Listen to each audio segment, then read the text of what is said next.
Hi everybody.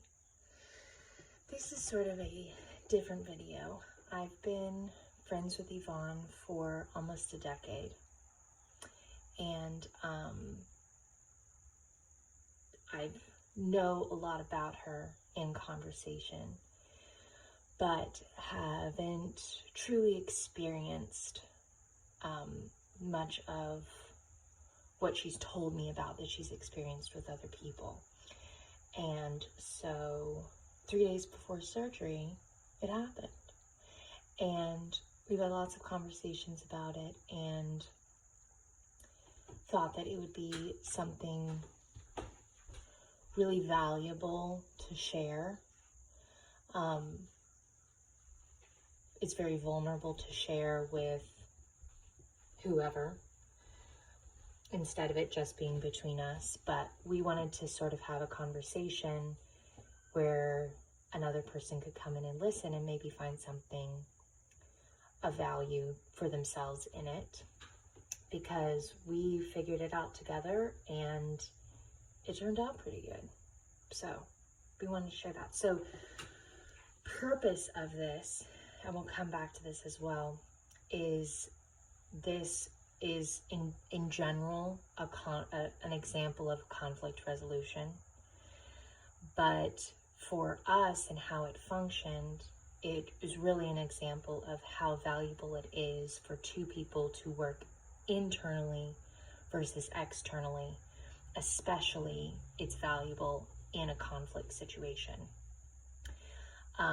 We're going to be talking about ascending versus descending in conflict, about behaviors Yvonne has especially seen and I have seen that narcissists use, and doing the very opposite of those behaviors in conflict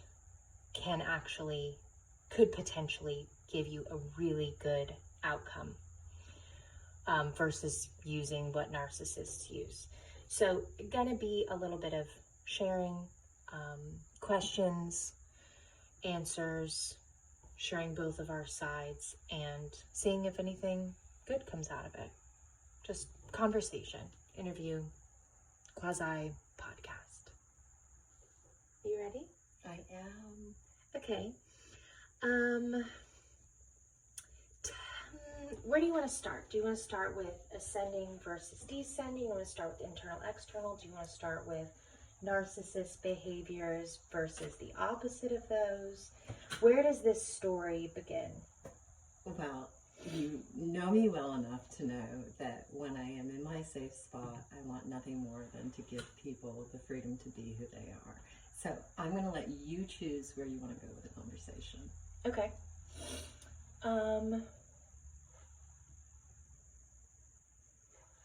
Let's start at the beginning without much background. What happened with you internally, and if there was a drop of external in it that caused a trigger and then your defense mechanisms? Oh, okay. So, history of the day.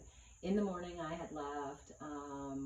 I had thought about calling you and I had told you that I was going to go to the dump to do trash. I did not communicate with you how far away it was, which is at least 25, 30 minutes. Halfway there, I realized that it was closed. So I took a different route. I did a few other things. I had an inclination to give you a buzz and let you know what was going on, merely because of the fact that communication is so important to me. But because of our close relationship, I kind of bypassed it, assuming it would be okay, but it came to bite me back in the butt. So when I got home, we did our few little things, and then before you left, because I wanted you to go and spend some time with yourself so that you could have that alone time with yourself, because that's so valuable to me. And before you left, I asked how long would it be, realizing that I made that mistake by not communicating with you. And you said, like an hour, maybe two. And I think so you left. I was perfectly fine. I was doing other stuff. I think around that 2 hour mark, is when the trigger slowly started building. I think I was getting angry at myself because I didn't communicate with you. So therefore, I was trying to give you the freedom to not communicate with me. But at the same time, slowly, I was building, my anxiety was building because of the lack of communication. And I was blaming myself for it. And what was that fear? Well, one of the things is that I want to finish these videos before I go into surgery. It's really important to me. With narcissistic behavior, they systematically destroy everything that you want. So you have to go into a place, I've had to go into a place of not wanting things, and it's reflective in my behavior as being a minimalist, being kind of like a gypsy, being able to pack up and leave real quickly to get myself out of danger. But there's a resentment and anger that happens in me because, well, they're taking up so much space. I don't even have the space to want anything that I want.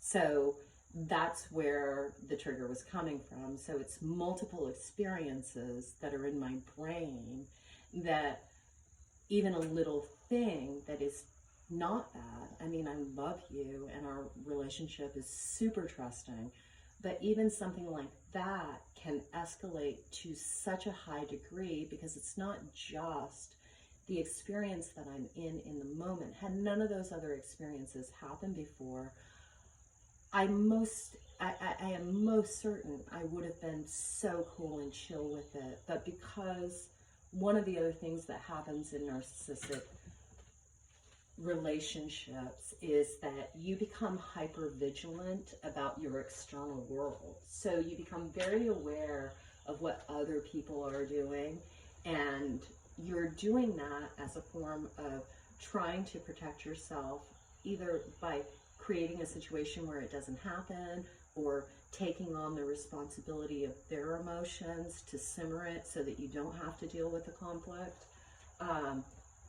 So if you think about it in that regards, then the amount of exposure that I've had to narcissistic abuse makes what my trigger is, like my filing system is a lot bigger than somebody that hasn't gone through this. And that filing system is all my natural body responses to trying to protect myself from harm.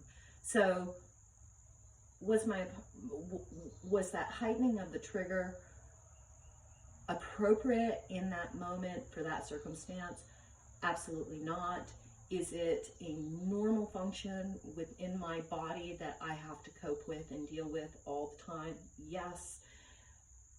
Also, because of the amount that they limit connections, like the narcissist will very systematically limit your connections with the outside world, either by telling other people bad things about you so that they think bad things about you and they remove themselves, or now they're looking at you in a form of judgment. And regardless of whether people believe this or not, you feel that energy. And it's not something that you can prove, but it is definitely palatable.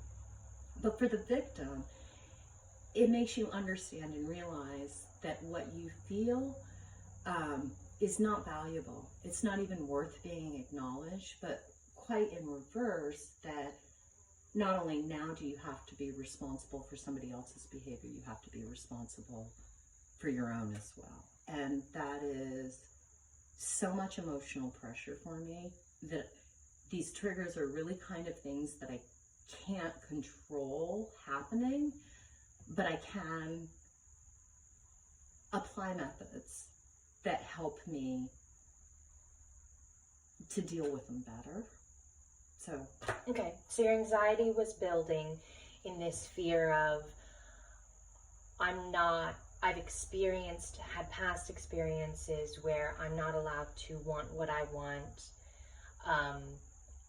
I haven't heard from my friend. what is happening, like the anxiety is building. I want to do these videos, and we had discussed doing the videos that day so that I could get it completed before surgery.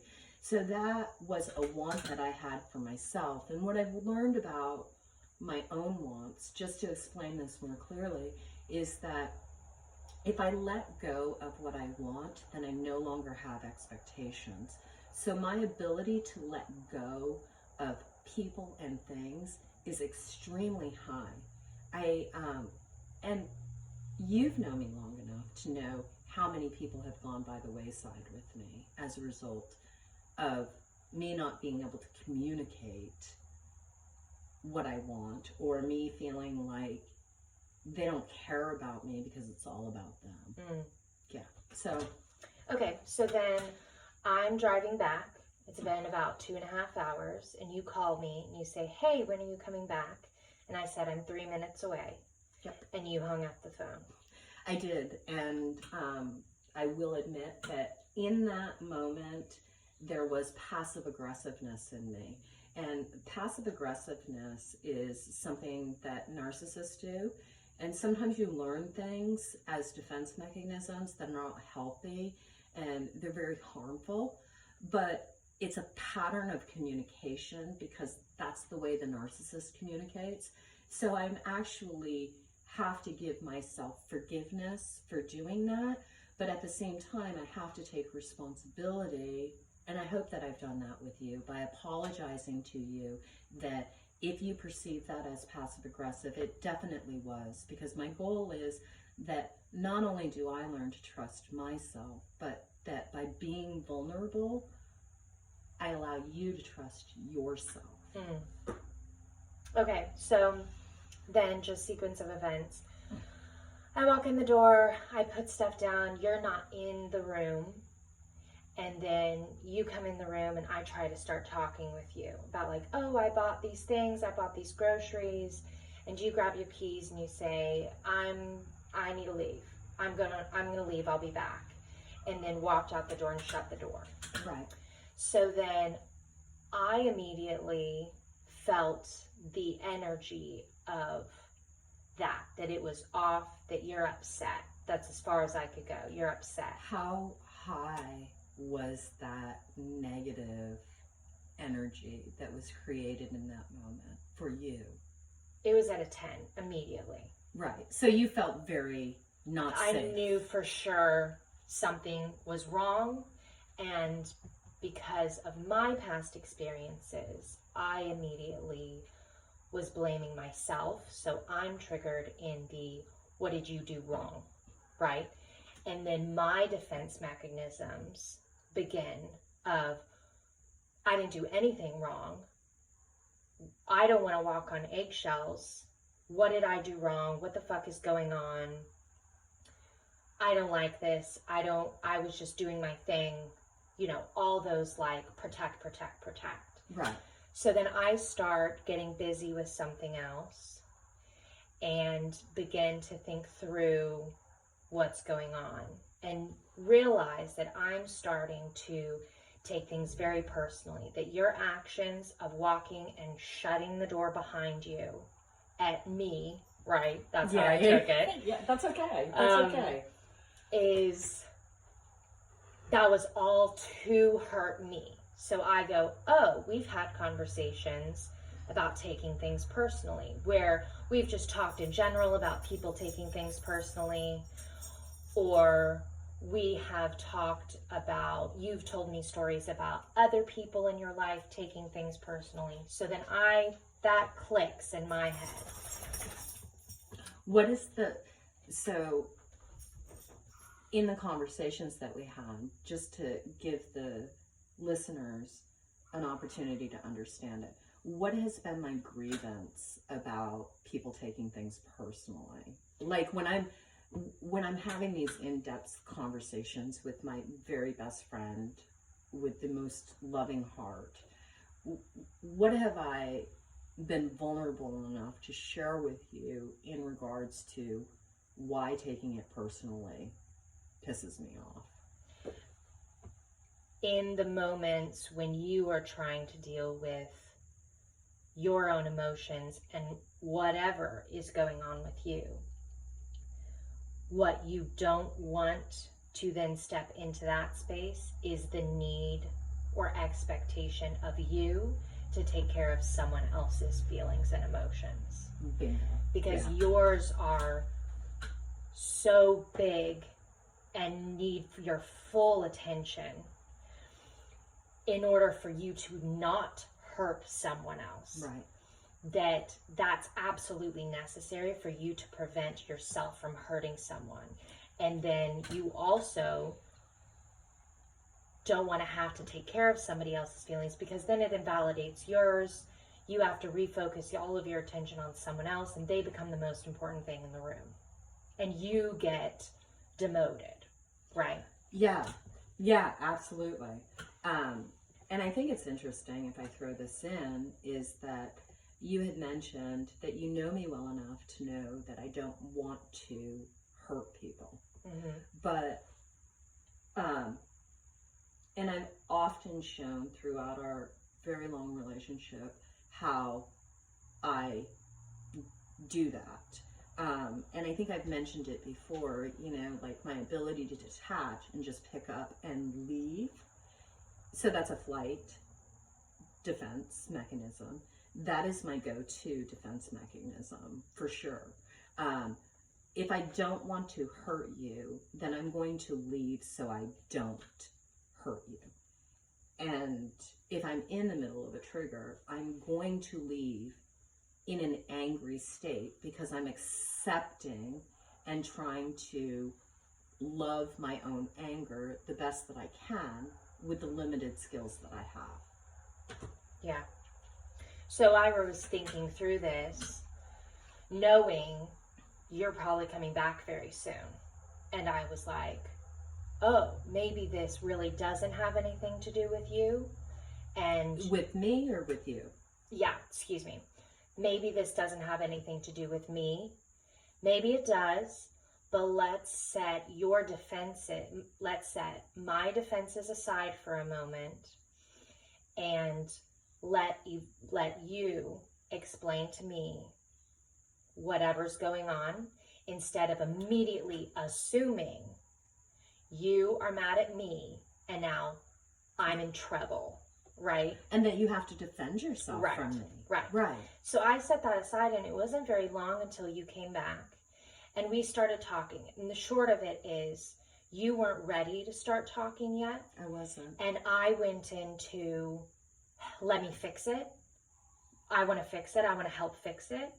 And your defenses were still up. You were like, I haven't had enough time. You didn't say that, but it was obvious you hadn't had enough time. So you went outside, and I said, do you want me to come with you? And you were like, whatever you want to do. And I was like, I don't know what to do. And so I said, I'm going to sit over here. And you went away. And it was some period of time. And my internal thoughts were, I don't know what's happening. This is scary because this could go south so fast. And I don't want that. And I don't know how to show up and help, but I'm here. Right. So what was going through you?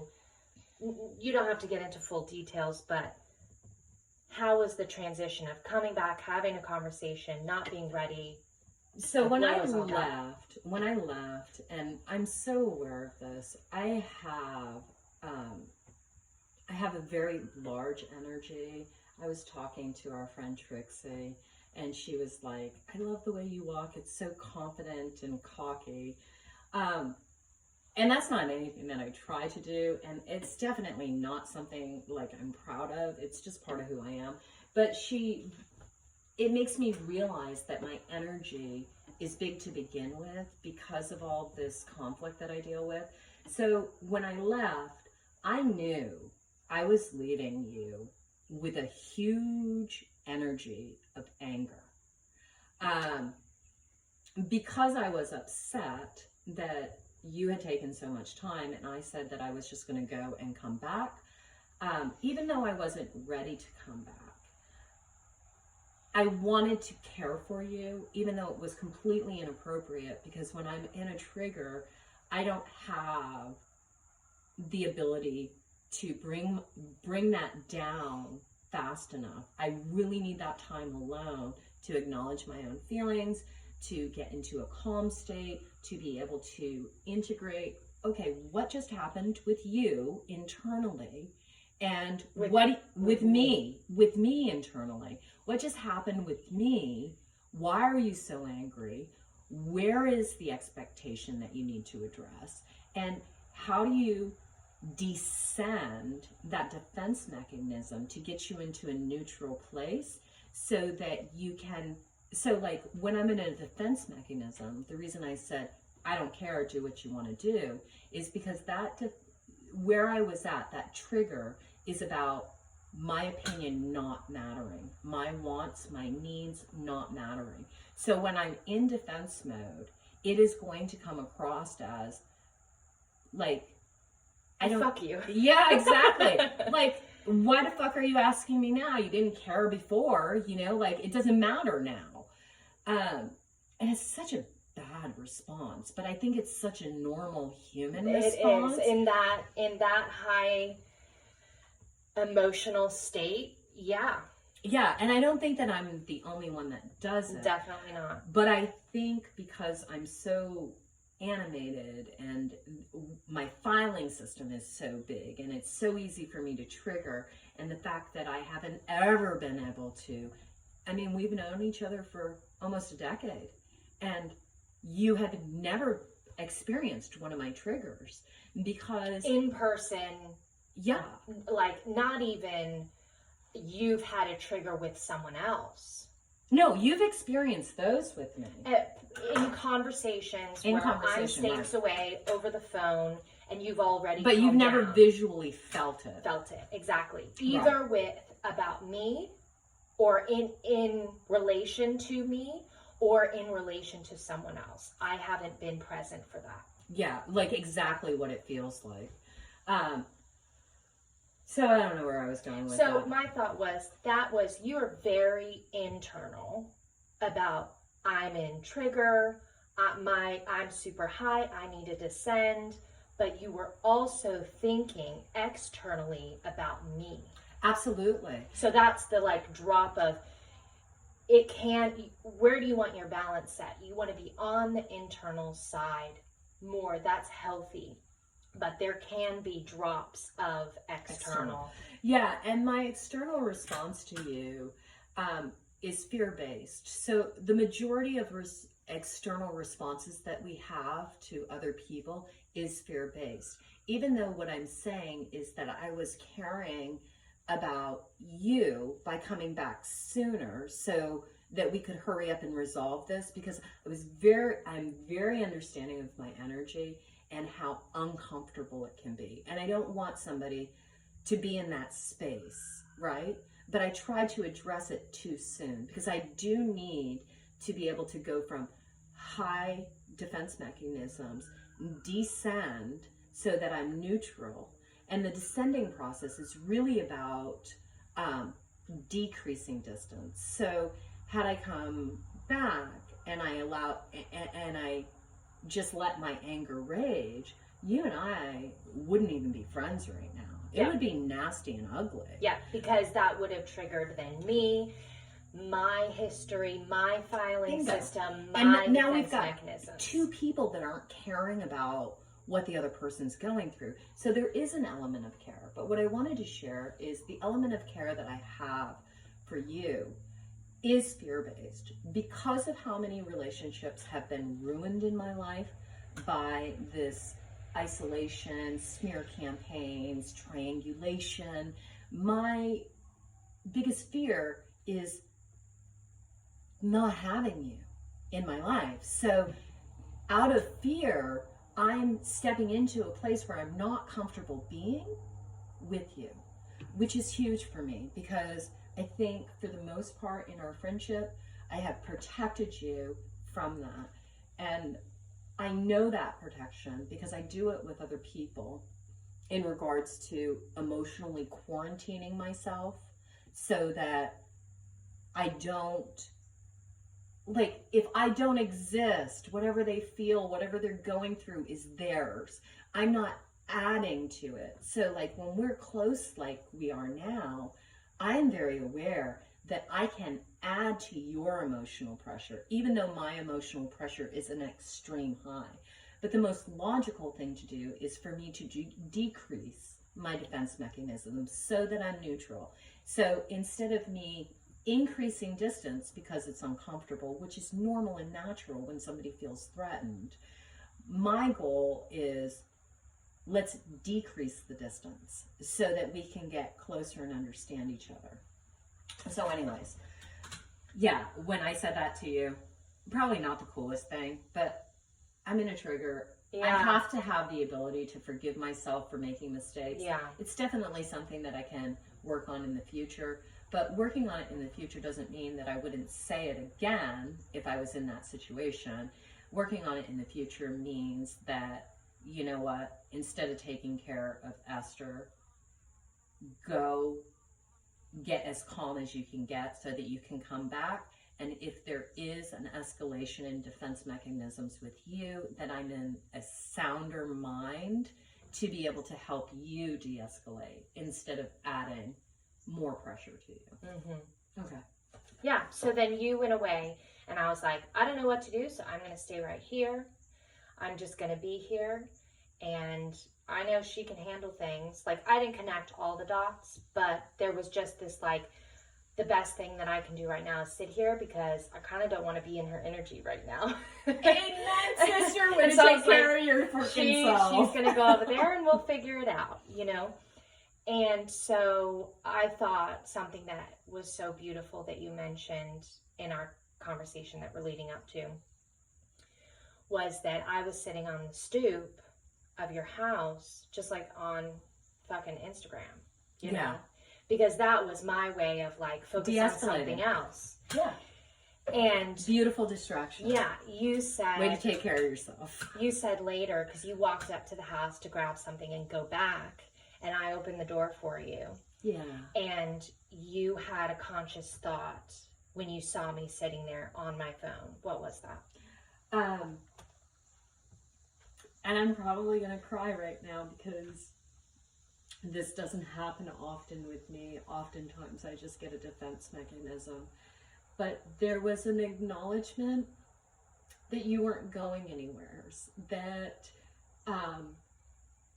that everything was still, and that there was space for me to just take care of myself, you know, like, and I think seeing you do that really was so beneficial to me because it made me realize that what I really need when I'm triggered is no response until I'm ready to respond. And you made that very clear to me.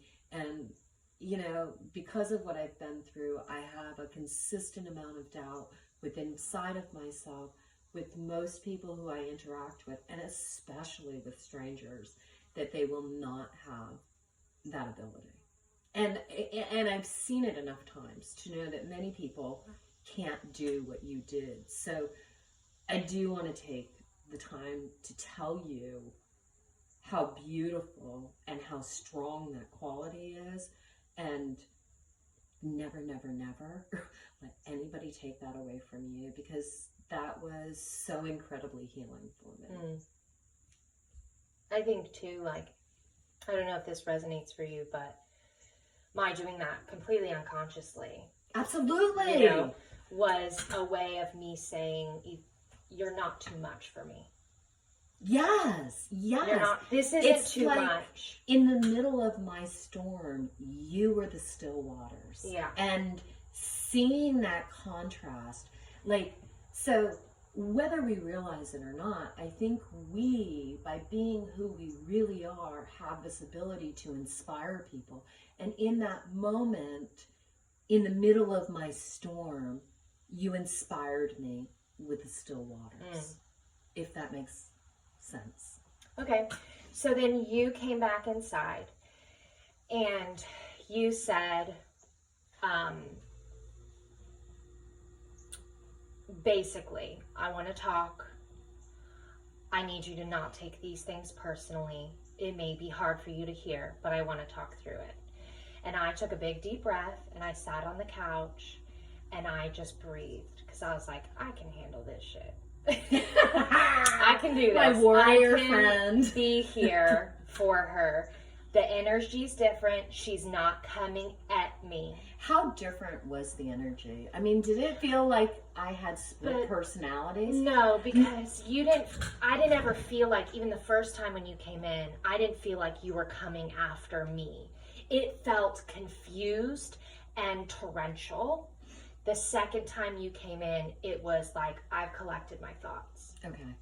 But it wasn't But there was a definite change in energy. And Yeah. that, you know, like, and I throw this out, and I only say this because that's the power of being internal. You know, like, if I have the opportunity to take care of myself, I can take care of myself.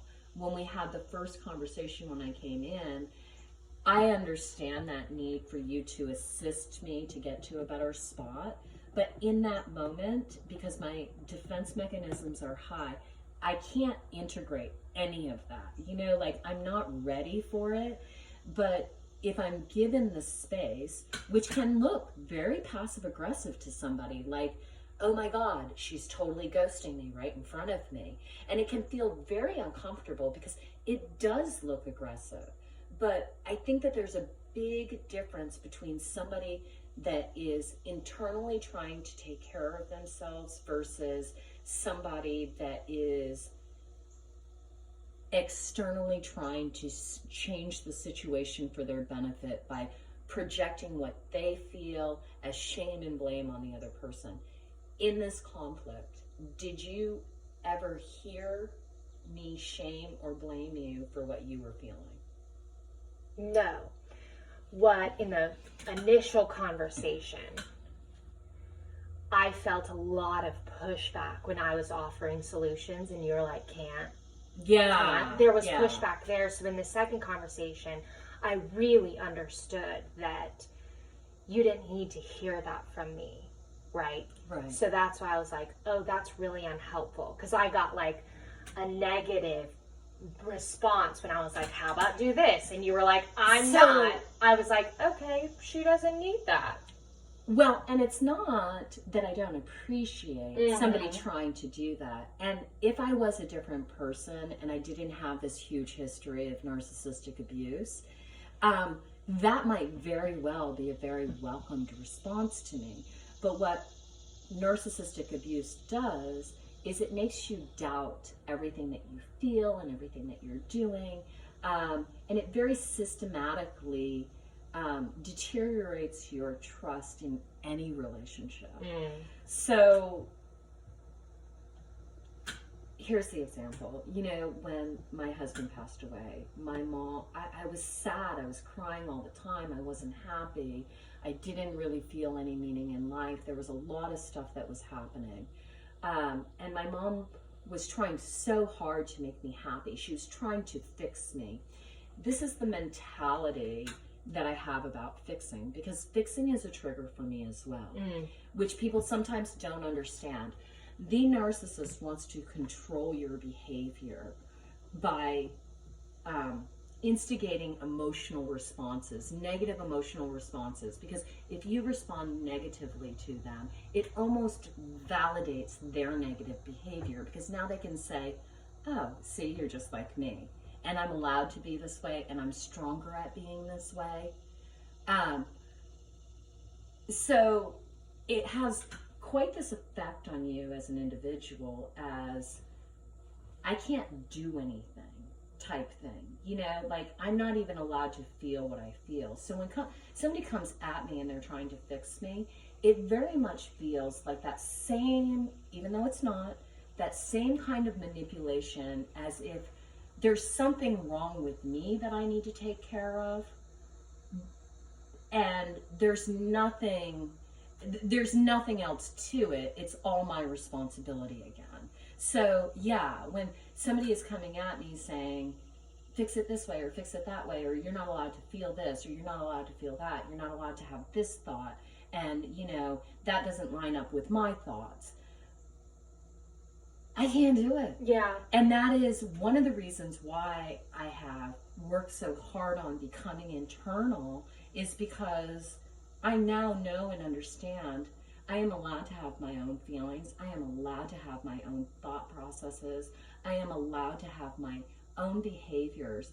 And the biggest responsibility that I have is to not harm other people with them, because the narcissist has shared with me how harmful certain behaviors are.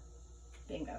Yeah. So, like, you picking up the idea of fixing somebody not being helpful, I don't know, and it's just me, but I really feel like if that's a skill that people pick up and use throughout their lives with other people when conflict arises, that it will naturally lead into better relationships, more, more autonomy between individuals, more respect, more ability to accept the person for who they are, instead of trying to make them be who we need them to be in order to take care of our feelings. And that skill that you're saying, if people pick up, is the skill of not jumping in and trying to fix it. Right. If you don't jump in and try to fix it, and you just let the person figure it out, they have a better chance of figuring out how to handle themselves. Like, as much as you know me, you don't know what's in that filing system, and you don't know how many triggers are in each file. So, and this is not meant rudely, I love you to pieces. Who the fuck are you to try and figure out my problems for me? Right. Friend of a decade. Yeah. But that's the trust that we have. Right. And there's this really beautiful amount of trust that I can say those things to you and you're not taking them personally. Mm-hmm. So by you not taking my shit personally, it allows for me to be more authentic with who I am. And the more authentic I'm allowed to be, the more I can trust myself. The conflict that you and I had, for me, is incredibly rare for me to have. And I think it's because of triggers. And I'll say this, and this is why the work that I do with my dog is so much more valuable, because I can do repetitive behaviors with her that help me stabilize my own behaviors, because she's involuntarily empathetic. So that's safe. Even going through this with you, I can't tell you the terror and how scared I was. Like, oh my God, I've had this friend for 10 years and I'm going to lose my friend of 10 years. Oh my God, I better be okay being alone. I better be okay taking care of myself. Yeah. I think that the fix it idea is a thing that a lot of people think is the best way to help someone when they have a problem or in conflict or triggered or whatnot. And I think everyone who doesn't like that response, who doesn't need that response, doesn't need it for different various reasons. Yours are very specific. You know your reasoning for why that's unhelpful for you. A lot of people can have different reasons, a different filing system of why that doesn't help. And I think for some people, it might help them. Right. They might have a different type of, I call them deficiencies or weaknesses. They might have a different type of weakness where actually helping them to find solutions when they're triggered really helps them a tremendous amount. Well, and I think the most loving thing to do is, if you're a good person that knows how to think through problem and problem solve, Yeah. Whoever you're in front of, being aware that this may or may not be helpful, is asking, would you like some help thinking through and problem solving, or would you like just to vent? Because then that allows the person a choice, that allows the person to stay internal. Right. Versus, this person I can depend on this person to fix my problems. It allows them you can listen or you can help fix it, But asking the person that has the problem can give them the choice of, no, I think I can do this on my own. And you are still a valuable part of that.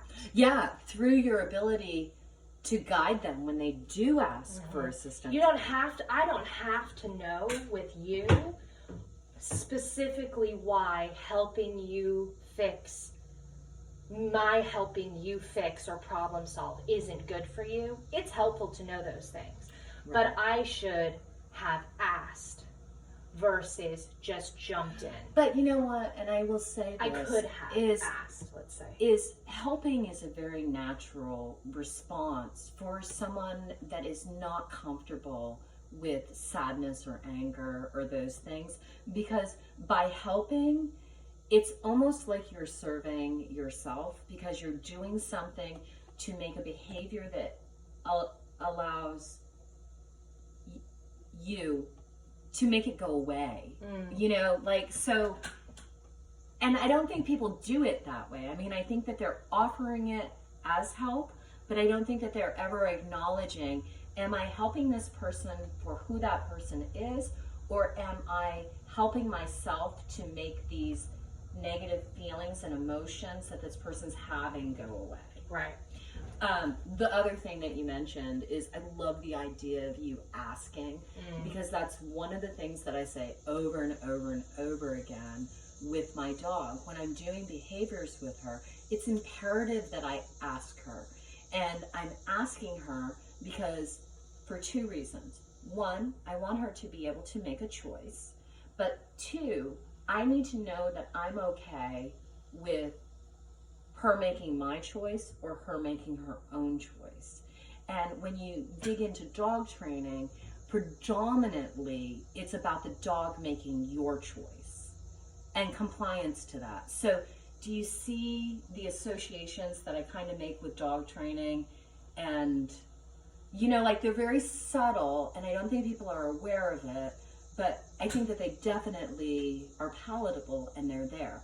The other thing that I do with her is I thank her on both sides. If she does the behavior that I ask her to do, I'm grateful for her ability to listen to me and for me to be able to express who I am and what I want.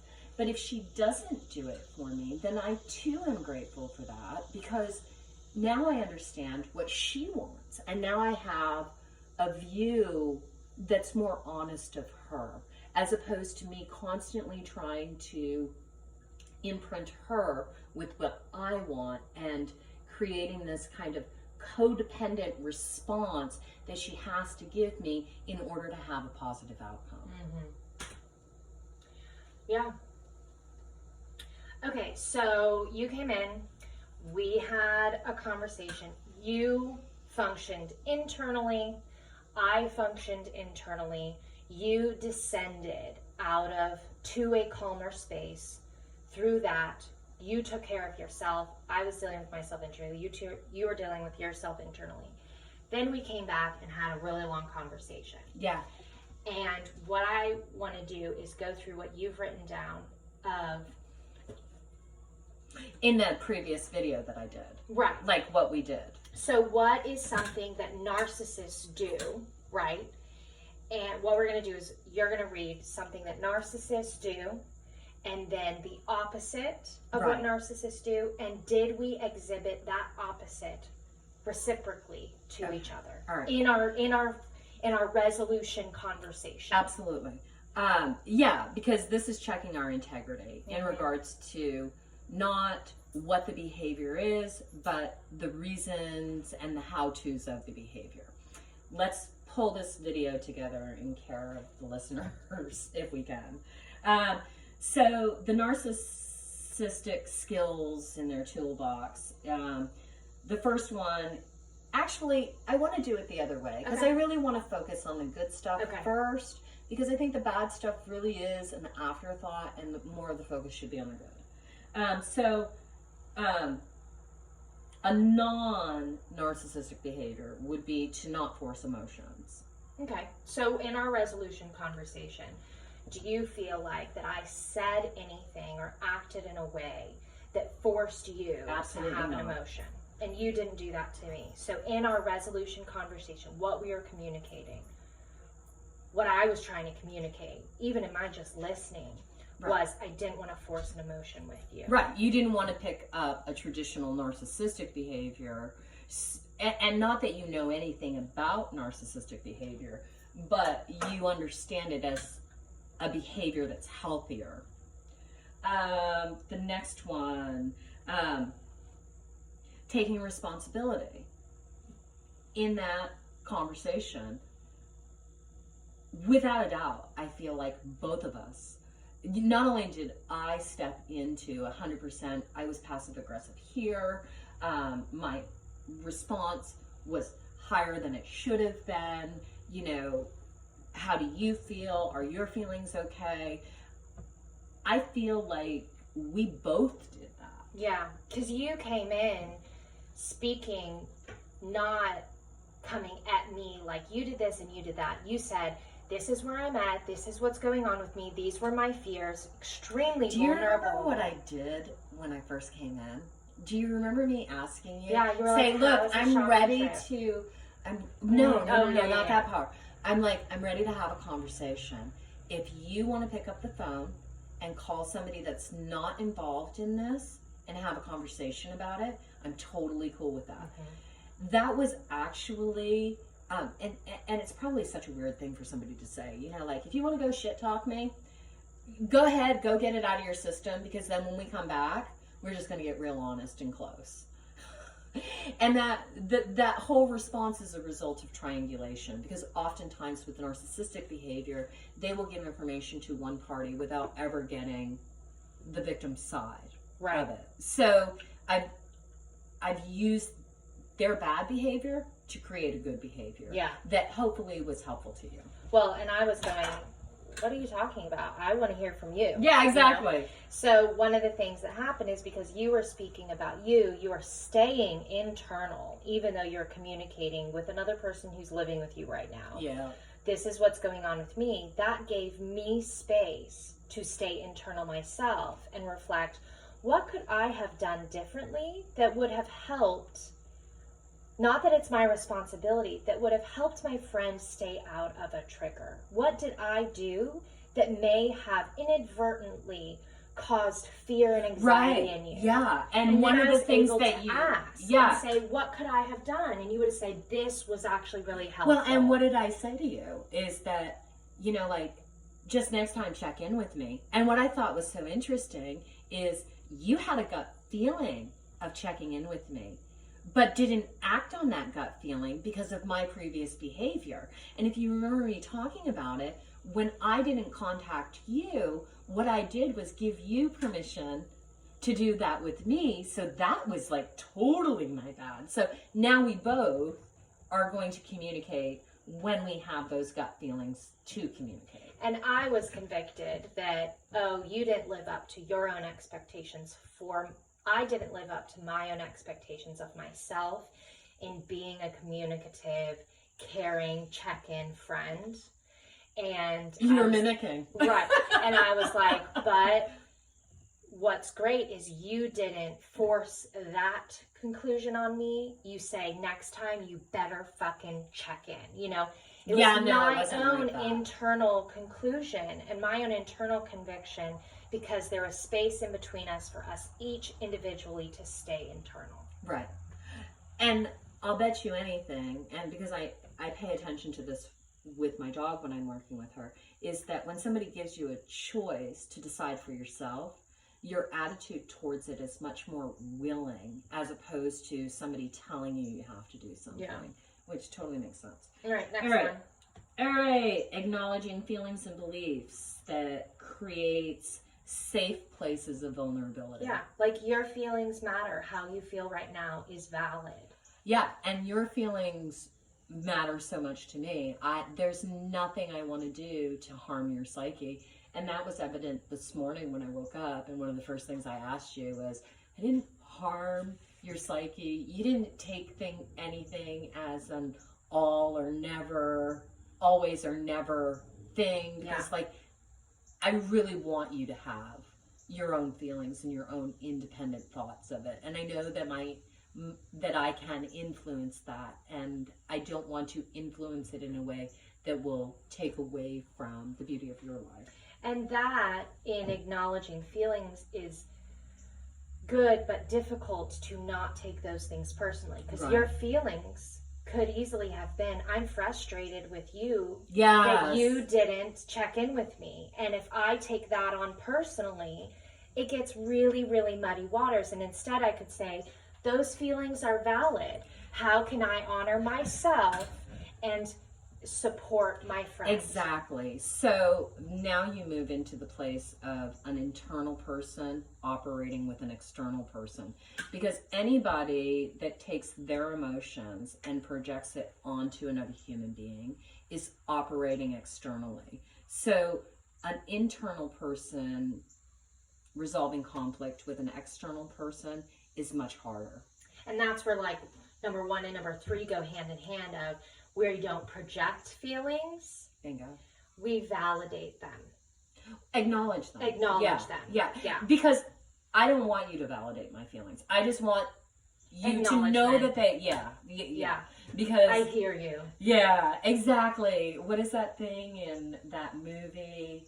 I see you. I don't know. Yeah. Never mind, forget it. Okay, next thing that we're looking at is consistency or inconsistency. There's a lot of inconsistent behavior with narcissists because that is to create self-doubt and to create instability, confusion. And I think as a result of being around that, I believe that I was acting very consistent in regards to our previous conversations and my behavior that I've had with you. Yeah. How do you feel about that? Yeah, like one thing that's been solid in our relationship is you were like, I give you all the freedom. You have the freedom from me. You don't have expectation. You have the freedom. So when I came back and was like, maybe she's upset because I went shopping, then I'm going, well, is she really that person that gives me all the freedom? And then I get self-doubt and distrust myself for trusting you, that you are this way. And so then when I go, okay, that's scary, if she's been lying to me this whole time, and setting that aside for a moment and then hearing your story and your internal process when you are ready, confirm to me that no, she's been consistent this whole time. She had zero problem with me doing that. All what she needed was communication, and usually you're good about that, and this time slipped up and look what happened. Yeah, and like when you put it in that perspective, like my trigger was huge to that. And like there's a part of me that kind of feels ashamed of it, but like then there's a part of me that's very forgiving of myself because I understand where it comes from. Your filing system is huge. Yeah. It's stack upon compounded trigger. So the amount of inconsistency that I've gotten from narcissism has made me value how much consistency is. So I always am checking in with my integrity. Like, is it okay? Like, am I saying what I mean? And checking in with my integrity means that I have to always say, I don't know, or I'm not sure, because I can't determine somebody else. But anyways, let's get to the last one. Consistency, recognizing that consistency between us allowed for there to be even deeper trust. Right. And a higher level of vulnerability. Yeah. And I'm going to say this word, even though it's going to sound quirky, and no, physically we are not intimate, but there is an emotional intimacy. Absolutely. A very deep, penetrating emotional intimacy in regards to understanding somebody else through the power of empathy and compassion. Yeah. So the final one that I want to talk about was so these two things kind of feel the same. So I notice with narcissistic behavior, and I've always kind of operated this way. Not operated, but kind of seen it. It took me a while to see it, but their goal is to create fear in order to make sure that you don't do a behavior again, which is very limiting because it puts you in a place of not having a choice, and it creates more self-doubt and alienation, isolation, and all the other crap that goes along with dealing with their behavior. So creating fear, when we talk about defense mechanisms, means that they're intentionally increasing your defense mechanisms, meaning instead of them decreasing distance with defense mechanism, their goal is to increase those defense mechanisms. So what can look very similar to creating fear, and if you're not aware of ascension and descension and where it's going, and you're not paying attention to the pathway of it, you can very easily misinterpret. So the other part is protection. Can you share with me how me protecting myself could have looked like me instilling fear in you and not giving you a choice? Yeah, just like the energy of you leaving and slamming the door, was in effort to protect me from yourself, from your From my high anger, state from my anger. energy. Right. Yeah. And what it could have looked like is you leaving and not trying to descend, but you even going higher and higher and then coming back and attacking me right off the bat. Bingo. You know? Bingo. So that's you super important. knowing yourself, I don't have to know it, but you knowing yourself of I need to descend and get into a calm space protects the other person. Bingo. Yeah.